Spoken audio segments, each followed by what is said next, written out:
So my name is Richard Leuce. I am the owner and the main operator of Richard's Business Immigration Corporation.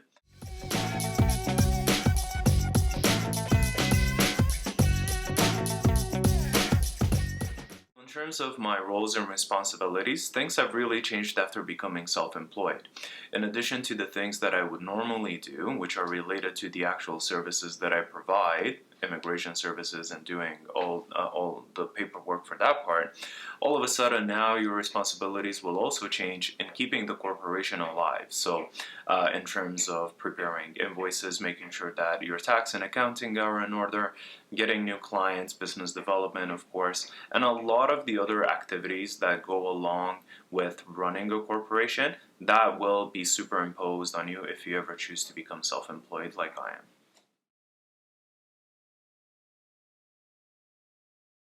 So most of the time, an employer will have to perform certain steps before an actual employee can come and immigrate to Canada. So I help both the employer on their side with all the paperwork, and then I also discuss several matters with the employee to make sure that they are eligible to come to Canada and it's a good fit for everybody.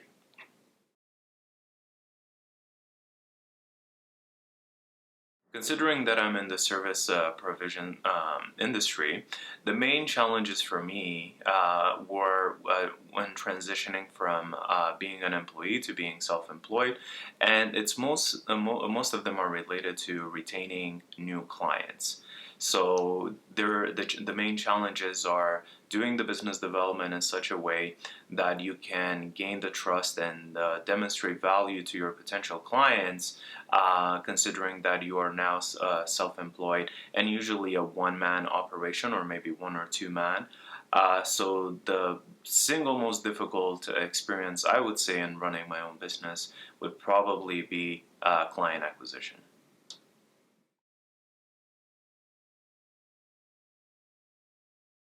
Considering the industry that I am in, which is consulting services, one of the skills by far that has helped me is communication, whether this be oral, which would really help when discussing your services to potential clients. If you're ever giving an interview, if you're ever doing a presentation, you have to understand the importance of being able to communicate in a brief manner, and then the second side of that coin would be the written communication aspect, as anytime you are dealing with the government or anytime you are presenting a legal argument, your writing skills have to be top notch.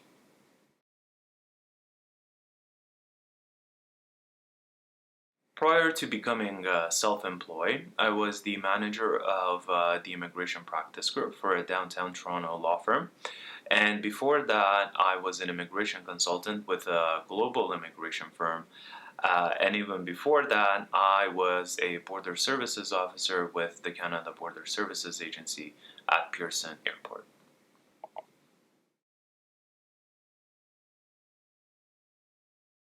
With regards to my journey, it all started when I was probably about 8 or 9. Like many of the people from Toronto, I'm an immigrant myself, and my parents applied to immigrate to Canada, and then they were initially refused. So what then happened was we hired an immigration consultant and an immigration lawyer, and went all the way up to federal court. We sued the government, we won, and that really left an imprint on me, specifically because I was coming from a country where getting such justice was a bit uncommon, winning a case in federal court against the government. And then I just always remembered the help and what the life-changing service that immigration consultants or lawyers provided me at that time. Then following immigrating to Canada, I was lucky enough to be to also work for, as I mentioned, the Canada Border Services Agency. So in terms of my journey, I just started with immigration, and then I just sort of built and just consistently built upon that experience, and this is where I am today.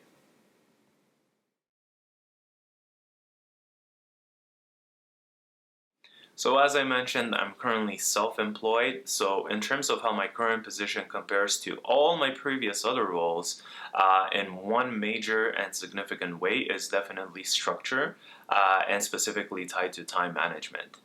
A lot of the times when I was an employee, I was not content with things being dictated to me, what duties I would have to do, when I would have to do them, and in what way. So, being self employed, all of that goes away, which is a blessing and a curse. So, it's a blessing in the sense that you are now free to do whatever you want.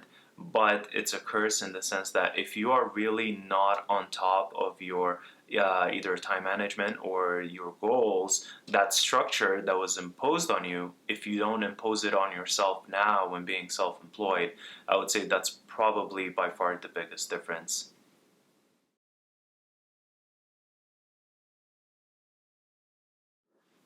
I would say, in terms of learning experiences, each of these experiences have proven to be very unique. Ultimately, at the end of the day, it's really what you make out of it and how your attitude and your approach to a certain role that will enable you to build the foundational base of knowledge so that you can progress in your career. In terms of interesting stories, I feel lucky to have helped a lot of companies bring their employees to Canada. And then my favorite thing is I like to go and also observe the projects that they worked on.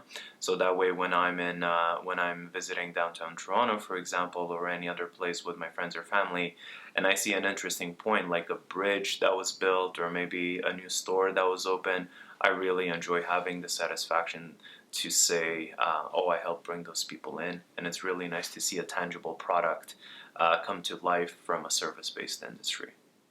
So in terms of the satisfaction and the things that I've learned, but more specifically focused on the satisfaction part, working in a service-based industry such as myself, where you can do all of your work online, it's really difficult sometimes to see the tangible result of your efforts. But one particular example that I always enjoy to do is I like to go and visit either the project site or maybe a new launch that has occurred, resulting from the people that I bring into Canada. So, for example, the bridge between the Eden Center and the new and the old Hudson's Bay Company.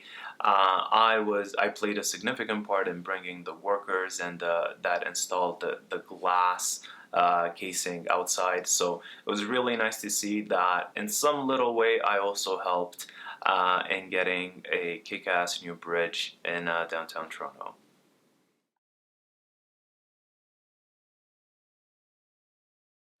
With regards to advice to high school students, I guess the advice could be phrased or at least separated into a more practical and a more personal one. On the more practical option, if you are deciding to go to post-secondary in the first place, make sure that you choose something that you love. And then on the practical side, make sure it has co-op.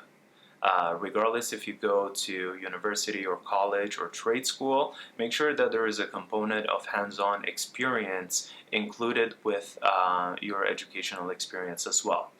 If you choose a non-co-op option, that it's not the end of the world, of course, but try to look into job opportunities from the federal government for post-secondary students. That's what I did through a program called the Federal Student Work Experience Program, and it really helped me bridge to become an immigration officer at Pearson Airport, and I'm forever grateful for that experience as well.